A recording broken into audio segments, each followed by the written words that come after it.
Hello everyone, welcome back to the channel. And if you are new here, don't forget to hit that subscribe button and turn on notification bell so you never miss an episode. I am Ishika and this is an episode 4 of our deep dive series, Company Law series, where we are breaking down every section in detail with important point step by step.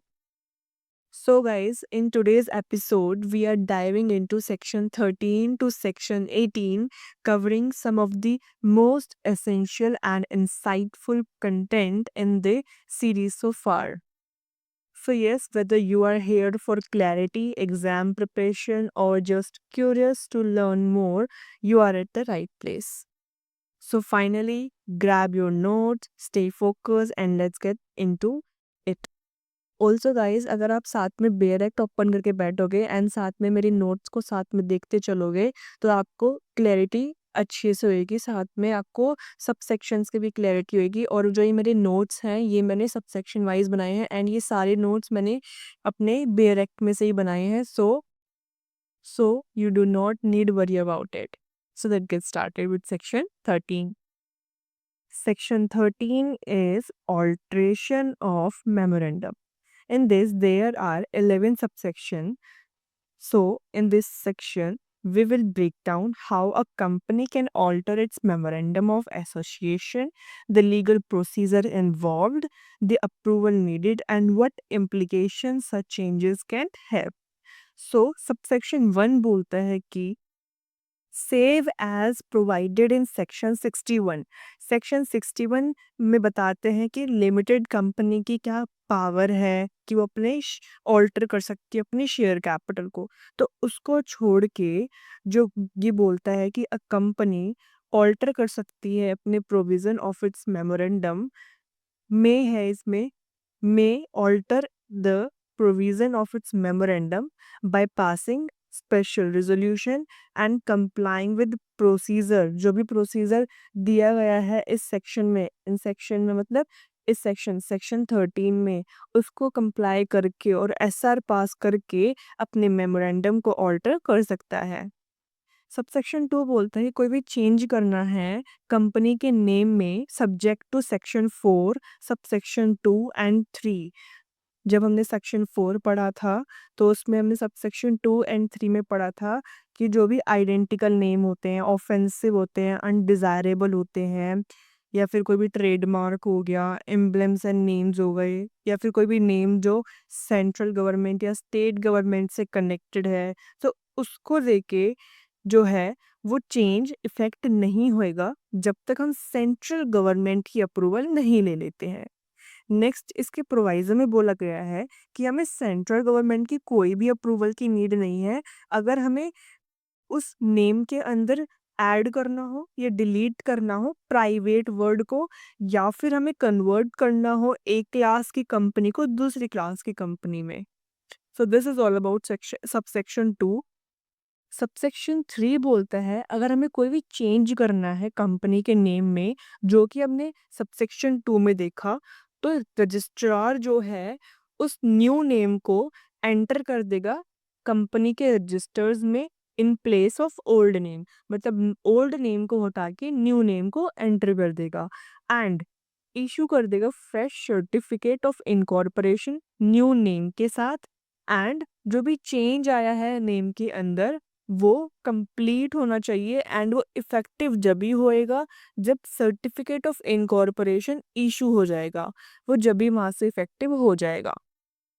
Subsection 4 बोलता है अगर हमें कोई भी alteration करना है memorandum के अंदर जो कि रिलेट करता है रजिस्टर्ड ऑफिस के वन स्टेट से दूसरे स्टेट में, तो वो इफेक्ट नहीं होएगा जब तक हम सेंट्रल गवर्नमेंट की अप्रूवल नहीं ले लेते। तो ये एक्सेप्शन है कि यहाँ पे सेंट्रल गवर्नमेंट की अप्रूवल लेनी पड़ेगी अगर कोई भी ऑल्ट्रेशन है रजिस्टर्ड ऑफिस से रिलेटेड तो। और वहाँ पे हमें एप्लीकेशन देनी पड़ेगी एंड एप्लीकेशन किस फॉर्म में देनी पड़ेगी तो वो रूल 30 में बताया गया है, rule 30 of chapter 2 incorporation of company वाला।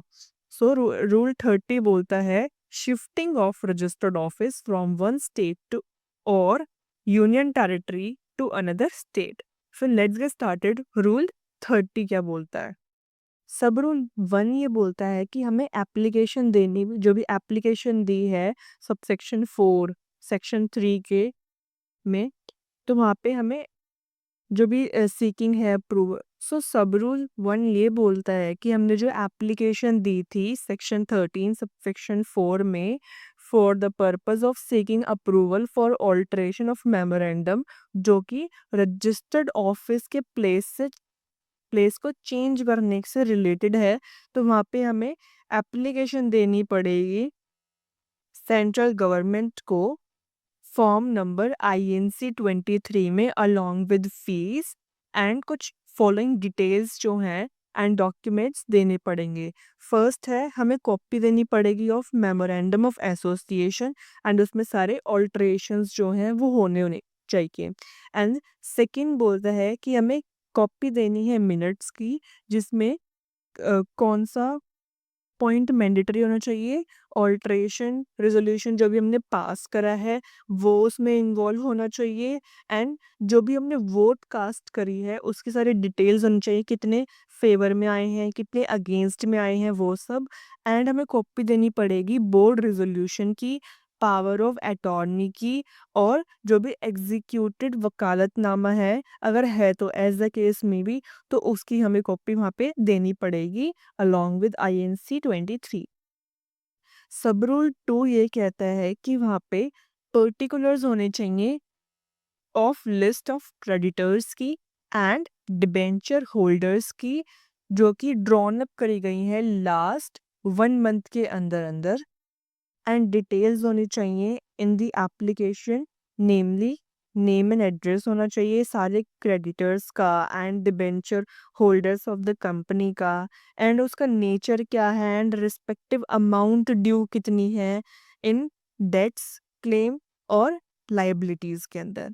अब प्रोवाइडेड दैट कि जो भी लिस्ट है क्रेडिटर्स की एंड डिबेंचर होल्डर्स की, वो साइन करी होनी चाहिए कंपनी सेक्रेटरी के द्वारा ऑफ द कंपनी अगर है तो, and not less than 2 directors of the company, and 2 directors of the company के साइन होने चाहिए, और जिसमें से एक जो है मैनेजिंग डायरेक्टर होना चाहिए, जिसमें से 1 डायरेक्टर ये बताएगा कि हमने फुल इंक्वायरी कर ली है into the affairs of the company में, कि जो भी सारे लिस्ट ऑफ क्रेडिटर्स हैं वो करेक्ट है, और जो एस्टिमेटेड वैल्यू है डेट्स की वो सारे पेबल हैं, और कोई भी अदर डेट्स और क्लेम जो है अगेंस्ट द कंपनी वो उसके नॉलेज में है, और जो एम्प्लॉयज़ हैं वो कोई भी रिट्रेंच्ड नहीं है as consequence of shifting of registered office.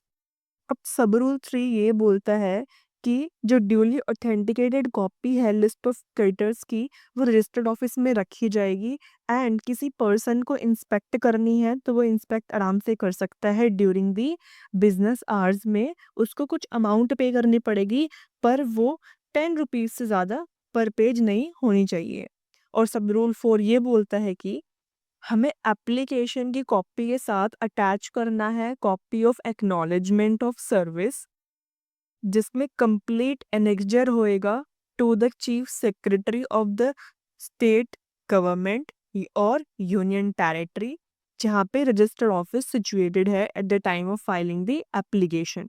और प्रोवाइजो ये बोलता है कि एप्लीकेंट को कोई भी सेपरेट कॉपी ऑफ एप्लीकेशन जो है सबमिट करने की नीड नहीं है रजिस्ट्रार के साथ, एंड जो भी इंटीमेशन होएगा फाइलिंग ऑफ एप्लीकेशन INC 23 के साथ रीजनल डायरेक्टर के को वो शेयर्ड करी जाएगी with the registrar through MCA portal से, MCA सिस्टम जो होता है।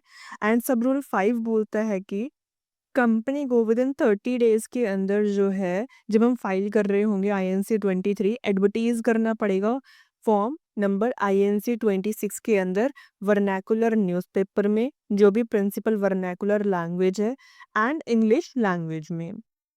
एंड प्रोवाइजर बोलता है जो भी कॉपी होगी एडवर्टीजमेंट की वो सर्व हो जाएगी सेंट्रल गवर्नमेंट को इमिडिएटली पब्लिकेशन से, प्लस हमें सर्व करनी पड़ेगी रजिस्टर्ड पोस्ट के साथ with acknowledgement due, individual notice and notice together with the copy of the application।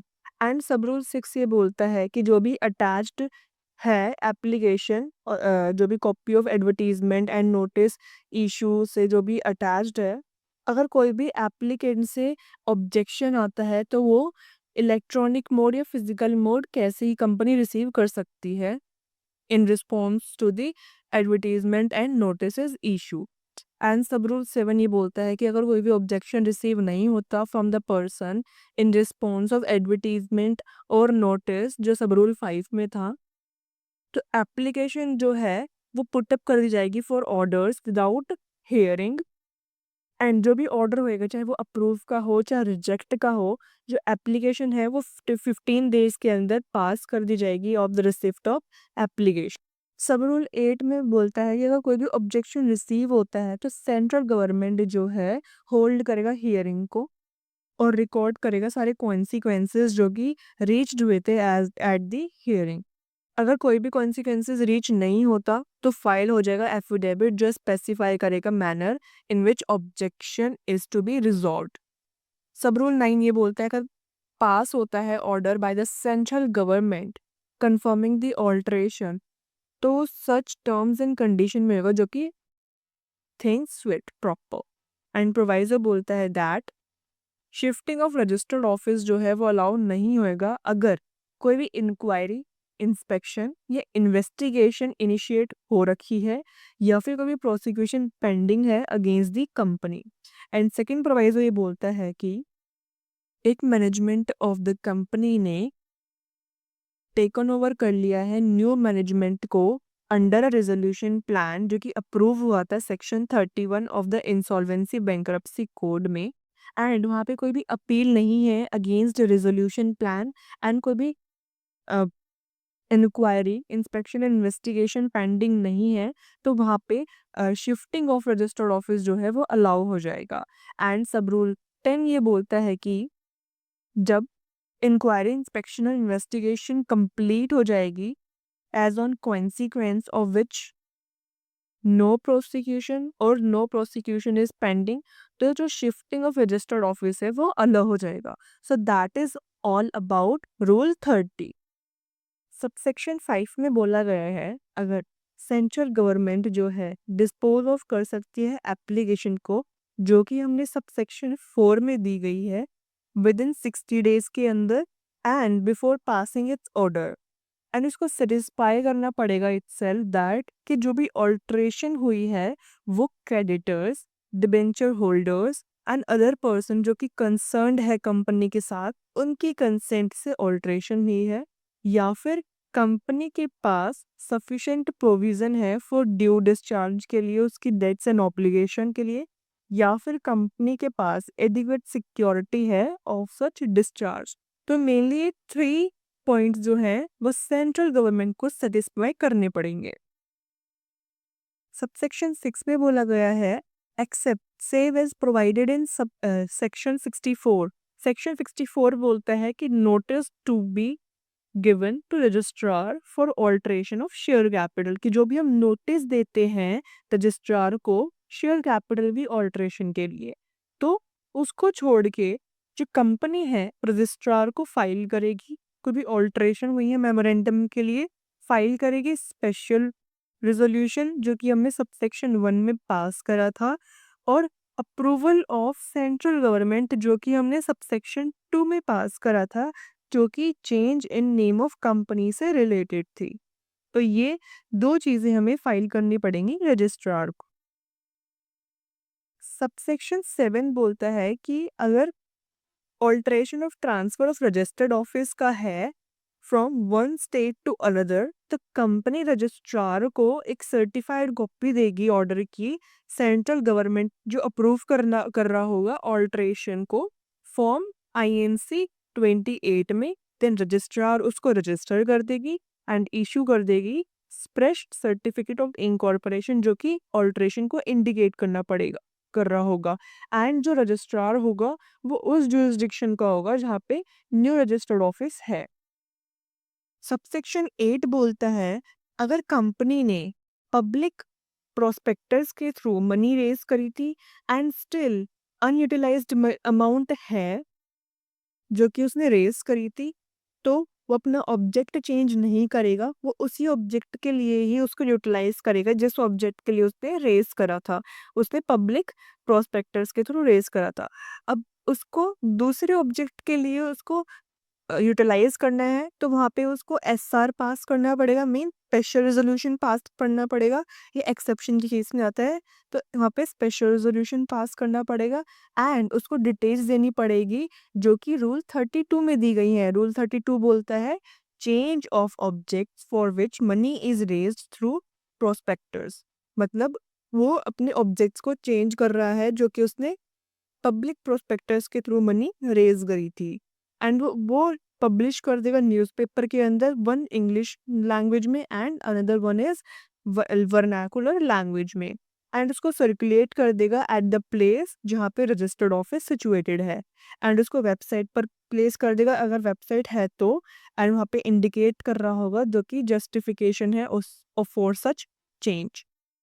Plus वो डिसेंटिंग शेयर होल्डर्स को अपॉर्चुनिटी देगा, एग्जिट अपॉर्चुनिटी। मतलब जो भी डिसेंडिंग शेयर होल्डर्स का मतलब होता है कि जिनके फेवर में नहीं आया, मींस वो इस रिजोल्यूशन को पास होने के लिए मना कर रहे थे, तो उनको डिसेंटिंग शेयर होल्डर्स बोला जाता है। तो उनको एग्जिट अपॉर्चुनिटी दी जाएगी by the promoters and share holders, जो कंट्रोल होएगा इन अकॉर्डेंस विद रेगुलेशन जो कि स्पेसिफाइड करी गई हैं securities and exchange board of India के द्वारा। सो बेसिकली सबसेक्शन 8 में 3 पॉइंट्स को अगर हम फॉलो कर लेंगे तो हम अपने ऑब्जेक्ट को चेंज कर सकते हैं जो कि हमने मनी रेज करी थी through public prospectors. Next subsection 9 बोलता है कि रजिस्ट्रार जो है वो रजिस्टर करेगा any alteration of memorandum with respect two objects of the company and certification देगा, मीन सर्टिफाई करेगा रजिस्ट्रेशन को with in 30 days of filing of special resolution जो कि हमने सबसेक्शन 1 में पास करा था स्पेशल रिजोल्यूशन। देन सबसेक्शन 1 बोलता है कि कोई भी ऑल्ट्रेशन नहीं होएगी इस सेक्शन के अंदर, वो इफ़ेक्ट नहीं होएगी जब तक हम उसको रजिस्टर्ड नहीं करवा लेते in accordance with provision of this section. Subsection 11 is अगर हम कोई भी ऑल्ट्रेशन करते हैं मेमोरेंडम में एंड वो कंपनी लिमिटेड बाय गारंटी का केस है जिसके पास शेयर कैपिटल नहीं है, एंड अगर हम कोई भी ऑल्ट्रेशन कर रहे हैं कि कोई पर्सन कंपनी के प्रॉफिट में हिस्सा लेने के लिए अधिकार रखता है बट वो कंपनी का मेंबर नहीं है, तो ऐसा कोई भी ऑल्ट्रेशन जो है वो वॉइड होगा। ऐसा ऑल्ट्रेशन हम नहीं कर सकते, तो ये ऑल ओवर वॉइड माना जाएगा। So this is all about section 13. Section 14 is all about alteration of articles. In this section, there are only 3 subsections. So subsection 1 बोलता है subject to the provision of this act and the condition contained in its memorandum. Means इस act में जो भी provisions हैं and जो भी memorandum में हमने कंडीशंस लगाई हैं वो उसको देखते हुए ऑल्टर कर सकते हैं अपने आर्टिकल्स को, इंक्लूडिंग हम ऑल्ट्रेशन कर सकते हैं जो इफ़ेक्ट देती हो कन्वर्जन को प्राइवेट कंपनी से पब्लिक कंपनी में या फिर पब्लिक कंपनी से प्राइवेट कंपनी में। इसमें 3 प्रोवाइज़ोज़ हैं। फर्स्ट प्रोवाइज़ो बोलता है अगर कोई भी प्राइवेट कंपनी ऑल्टर कर रही है अपने आर्टिकल्स को और अपनी सारी रेस्ट्रिक्शंस एंड लिमिटेशंस हटा रही है, तो वो ceases to be a private company हो जाएगा, मीन्स वो प्राइवेट कंपनी नहीं रहेगा। मीन्स जो भी प्राइवेट कंपनी में कंडीशंस लगती थी नंबर ऑफ शेयर्स की, ट्रांसफ़र ऑफ शेयर्स की और नंबर ऑफ मेंबर्स की, अगर वो उस रिस्ट्रिक्शंस को हटा रहा है प्राइवेट कंपनी, तो वो सीज़ हो जाएगा to be a private company, means उसको पब्लिक कंपनी माना जाएगा। सेकंड प्रोविज़ो बोल रहा है कि अगर कोई भी पब्लिक कंपनी प्राइवेट कंपनी में कन्वर्ट होती है, तो उसको अप्रूव करवाना पड़ेगा सीजी से इन फॉर्म नंबर आईएनसी 27 में, एंड ये फॉर्म आईएनसी 27 रूल 33 में दिया गया है ऑफ इनकॉर्पोरेशन ऑफ कंपनी के, जो कि बोलता है alteration of articles. And third proviso बोलता है कि any application pending before the tribunal means कोई भी एप्लीकेशन पेंडिंग है before the tribunal as on commencement of companies amendment ordinance 2019 means जो भी पेंडिंग है एप्लीकेशन ट्राइब्यूनल के पास कंपनीज अमेंडमेंट ऑर्डिनेंस 2019 के आने से पहले, तो वो सारी डिस्पोज ऑफ हो जाएंगी और वो डिस्पोज ऑफ करेगा tribunal in accordance with the applicable provision. Next one is subsection 2। Subsection 2 बोलता है कि कोई भी कंपनी जो है अगर वो ऑल्टर कर रही है तो रजिस्ट्रार को अपनी ऑल्टरेशन की सारी कॉपी देगा एंड जो भी सीजी से ऑर्डर आया है सबसेक्शन 1 में तो उसकी कॉपी देगा within 15 days from the date of receipt of order of RD. Means RD से जो भी ऑर्डर आएगा वहाँ से 15 दिन के अंदर अंदर उसको जो है कॉपी देनी पड़ेगी सारे ऑल्टरेशंस की एंड सारे ऑर्डर ऑफ सीजी की एंड जो रजिस्ट्रार है उसको रजिस्टर कर देगा। देन सबसेक्शन 3 बोलता है कि कोई भी ऑल्ट्रेशन जो है आर्टिकल्स का वो रजिस्टर्ड हुआ है सबसेक्शन 2 के अंदर, मतलब कोई भी ऑल्ट्रेशन हमने करी है तो वो उसको वैलिड माना जाएगा as if it is originally in the article, मतलब उसको ऐसा माना जाएगा कि वो ओरिजिनली उस आर्टिकल्स में है। So that is all about the section 14। Next one is section 15. Section 15 is all about alteration of memorandum or articles to be noted in every copy. इसमें 2 subsections है। फर्स्ट सबसेक्शन बोलता है कि कोई भी ऑल्ट्रेशन हमने करी है मेमोरेंडम में या फिर आर्टिकल्स में तो वो नोट करा जाएगा एवरी कॉपी ऑफ मेमोरेंडम और आर्टिकल्स मीन्स जितनी भी कॉपी हमने बनवाई थी मेमोरेंडम की और आर्टिकल्स की उन सब में नोट करी जाएगी सारी ऑल्ट्रेशंस। ऐसा नहीं होगा कि अगर हमने एक कॉपी में कर दी ऑल्ट्रेशन नोट और बाकी सारी ऐसी रह गई जिसमें पुराने जो एप्लीकेबल प्रोविजन है वो फॉलो करे जा रहे हैं। सारे कॉपी ऑफ मेमोरेंडम और आर्टिकल्स में वो सारी ऑल्ट्रेशन नोट करी जाएंगी। तो सबसेक्शन 1 ये बोलता है। सबसेक्शन 2 ये बोलता है कि जो कंपनी है वो डिफ़ॉल्ट कर देती है सबसेक्शन 1 को, मीन्स वो सारी कॉपी में ऑल्ट्रेशन मतलब नोट नहीं करता है तो वो पेनल्टी के लिए लायबल होएगा 1000 rupees for every copy of memorandum और आर्टिकल्स मीन्स जितनी भी अननोटेड कॉपीज रह गई तो वो उस कॉपी के लिए पर 1000 रुपीज़ जो है वो लायबल होएगा पेनल्टी के लिए जो कि इशूड करी गई थी without such alteration. So this is all about section 15। Section 16 is all about rectification of name of company. In this section, there are 3 subsections again. Subsection 1 बोलता है if through inadvertence or otherwise company first registration या registration bye new company register करवाती है अपने नाम को गलती से, मीन्स कोई भी कंपनी गलती से, इन एडवर्टेंस का मतलब है गलती से रजिस्टर करवा लेती है अपने फर्स्ट नेम को या फिर जो रजिस्ट्रेशन करवाते हैं अपने न्यू नेम को और सीजी को लगता है वो जो नेम है वो आइडेंटिकल है मीन्स वो पहले से मौजूद है या फिर रिजेंबल करता है मीन्स मिलता जुलता है किसी दूसरे कंपनी से, तो कंपनी जो सीजी है वो डायरेक्ट करेगा कि वो अपनी नेम को चेंज करे with in 3 month from issue of such direction और उस चेंज को करने के लिए उसको उसके लिए ऑर्डिनरी रेजोल्यूशन पास करना होगा।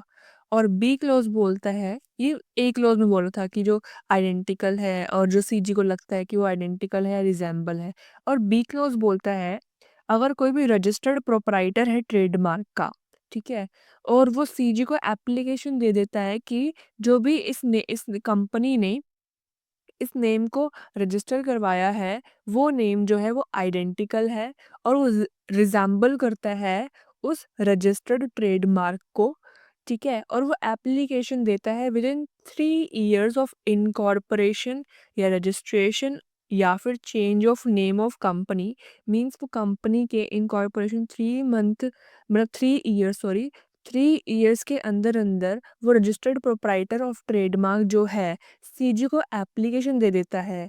मार्क द पॉइंट, 3 इयर्स के अंदर अंदर, ठीक है, वो एप्लीकेशन दे देता है सेंट्रल गवर्नमेंट को, और जो सेंट्रल गवर्नमेंट को लगता है कि वो ओपिनियन में है कि वो नेम जो है वो आइडेंटिकल है या फिर रिजेंबल करता है उस रजिस्टर्ड ट्रेडमार्क को, देन अगेन सीजी जो है उस कंपनी को बोलेगी कि भाई तुम अपना 3 मंथ्स के अंदर अंदर अपना नेम जो है चेंज करवा लेना from issue of such direction after adopting ordinary resolution. So this is all about subsection 1।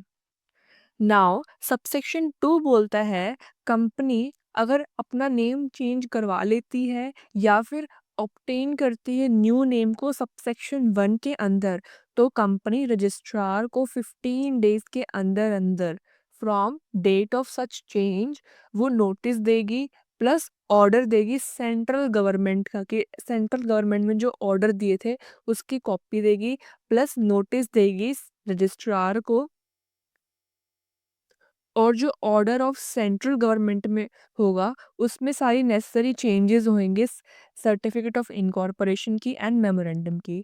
Now subsection 3 बोलता है अगर कंपनी डिफॉल्ट करती है सबसेक्शन 1 का, मीन सीजी ने बोला था कि अपना नेम चेंज कर लो 3 मंथ्स के अंदर अंदर, बट कंपनी जो है वो चेंज नहीं करती है, तो सेंट्रल गवर्नमेंट जो है वो खुद उसे न्यू नेम अलॉट कर देगी और रजिस्ट्रार रजिस्टर के अंदर न्यू नेम जो है एंटर कर देगा in place of old name, plus उसको फ्रेश सर्टिफिकेट ऑफ इनकॉर्पोरेशन दे देगा।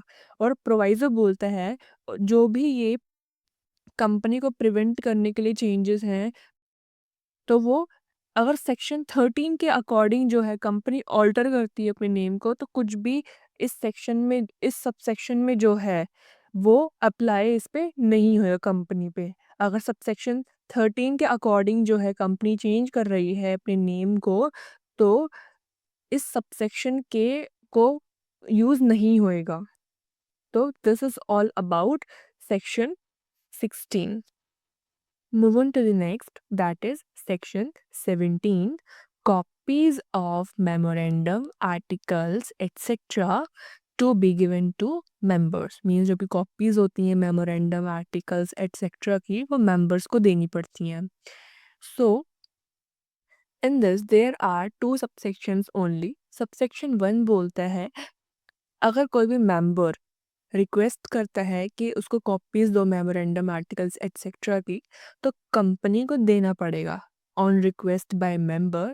तो कंपनी को send to him within 7 days of request, mean 7 days के अंदर अंदर रिक्वेस्ट के उसको मेंबर्स को देना पड़ेगा फॉलोइंग डॉक्यूमेंट्स प्लस फीस के साथ। तो फॉलोइंग डॉक्यूमेंट्स कौन कौन से हैं? 3 documents, memorandum, articles, and every agreement and every resolutions जो कि रेफर्ड करे गए हैं सेक्शन 117 सबसेक्शन 1 में, that is resolutions and agreement to be filed। Section 117 में बताया गया है कि कंपनीज को जो है फाइल करना पड़ता है certain resolutions and agreement with registrar of companies को, तो वो सेक्शन 117 में बताया गया है।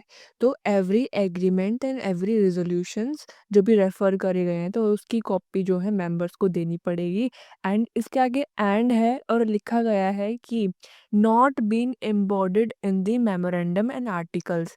एंड ऐसे एग्रीमेंट एंड रेजोल्यूशंस जो कि मेमोरेंडम या फिर आर्टिकल्स में वो ना हो, मीन्स जो ऑलरेडी इंक्लूडेड हैं मेमोरेंडम और आर्टिकल्स में उसकी कॉपी नहीं देंगे, जो ऑलरेडी इंक्लूड नहीं है उसकी कॉपीज देंगे। सो बेसिकली 3 डॉक्यूमेंट्स इसमें हमें उसकी कॉपी देनी पड़ती है।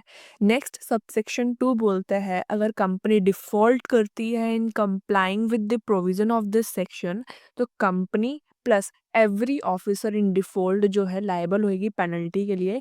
एंड पेनल्टी जो होगी वो होगी 1000 रुपीज़ फॉर ईच डे की ड्यूरिंग सच डिफॉल्ट कंटिन्यूज। जहाँ से वो डिफॉल्ट कंटिन्यू हुआ है वहाँ से 1000 रुपीज़ ईच डे होगी और 1 लाख होगी। इन दोनों में से जो भी लेस होगी वो पेनल्टी मानी जाएगी, और वो पेनल्टी किस पे लगेगी? Company plus every officer in default पे।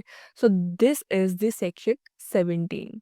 So that's wrap up our deep dive into section 13 to section 17 of Companies Act 2030. I hope this gave you clarity on how a company can alter its memorandum and articles and the importance of filing key resolutions. If you found this helpful, make sure to like this video and subscribe for the next part in our company law series.